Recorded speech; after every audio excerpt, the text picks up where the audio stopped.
الناس اللي خرجت تنتقد في عمي تبون في اخر خطاب ليك حكى على تونس كي قال اذا حد يدخل الار الى تونس نخليلو الخيمه متاع والديه. خرجتوا تنبحوا كلمه كلبه. شبيكم اصحاب الفتن؟ هو مش قال ما تدخلش السيد، قلتوا ما تدخلش في السيد التونسي. السيد التونس ما تمسكش كي انت بهيم وجاهل وما تفهمش.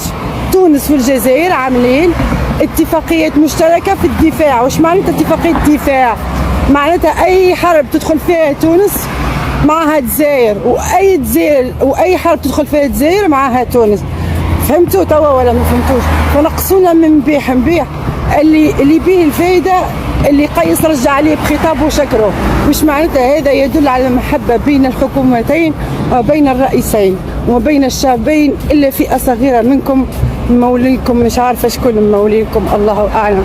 صح تطيحوا راح نشدوكم واحد بواحد بإذن الله. وديما تحية تونس والجزائر، ويحيى قيس سعيد ويحيى عمي تبون، وتحياتي ليكم الناس الكل، ويحيى الشعب الجزائري والشعب التونسي الحر.